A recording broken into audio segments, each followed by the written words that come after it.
Hello, Midtown community, and welcome to the very first ever installment of Coffee with Dr. Mears. I'm delighted to have you here with me in my office this morning.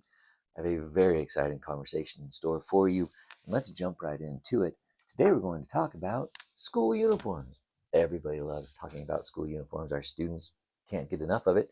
Our faculty absolutely adore spending hours and hours and hours talking about and policing school uniforms. What I want to do today is invite you to partner well with us from the home end so that we can, frankly, spend less of our energy discussing and worrying about school uniforms. I also want to just highlight a few changes to the uniform policy that I think might be of use to you.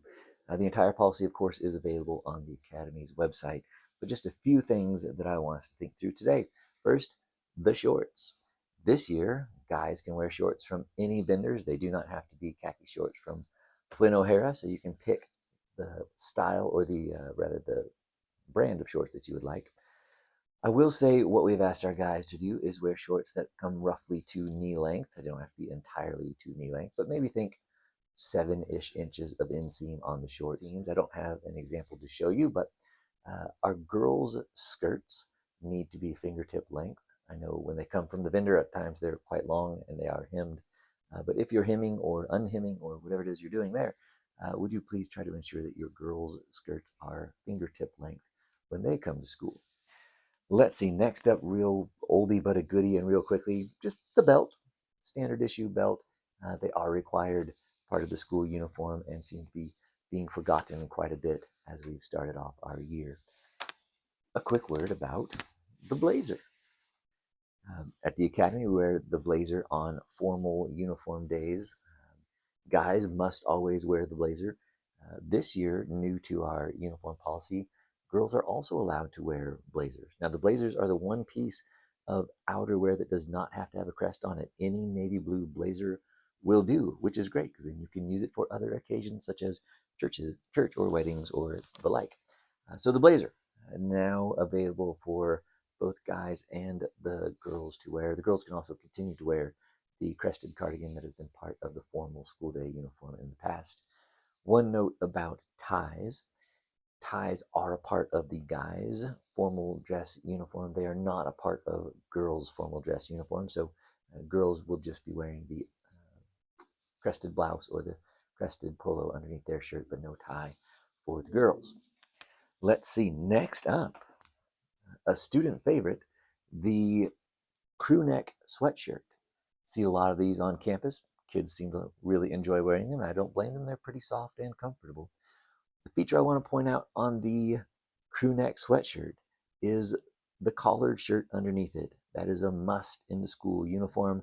We had several kids showing up without any shirt on underneath their crew neck sweatshirt. So please, when your students leave the house with their crew neck sweatshirt on, make sure there's a polo shirt on underneath there. It can be. While I have this out here with me, I also point out the crest. If you're wanting to know the shorthand way of being able to tell, is this a thing that my child should wear to school on a regular or formal uniform day? As far as what's on top, the answer is if it has a crest, wear it. A little bit of a clarification. There's some confusion around this, so I want to also bring this little guy out. This is the Griffin logo. We love the Griffin logo. A beautiful part of some of our apparel, including some apparel from Flynn O'Hara, our uniform distributor. However, the Griffin logoed apparel is not part of regular school uniforms. It is for Spirit Days only. So keep that in mind if you've got a jacket or a sweatshirt with the Griffin on it instead of the crest. The Griffin logoed outerwear is only for Spirit Days. Okay, so keep that in mind. Speaking of Spirit Days, quick reminder that on Spirit Days, students can wear any school-related top, so a house shirt or sweatshirts from sports teams, clubs, events, those kinds of things. Anything that comes from the school can be worn on a Spirit Day. On the bottoms, we ask that students either wear a regular uniform bottom of some kind, pants, shorts, or skirt, or that they wear jeans that are in good repair, or perhaps joggers. We want to stay away from the baggy sweatpants. They tend to look a lot like pajamas as students come rolling in to school. Speaking of which, let's maybe avoid everything that looks like we just got out of bed. including slippers or shoes that look like slippers that might be slippers, or sometimes they're slippers. It's kind of a fine line, I know. One other thing about the clothing, please, please, please label your clothing.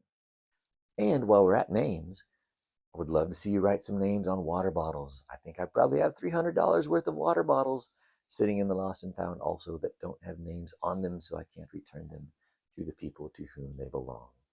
One last part of the uniform that is a new emphasis this year, and that is the fob.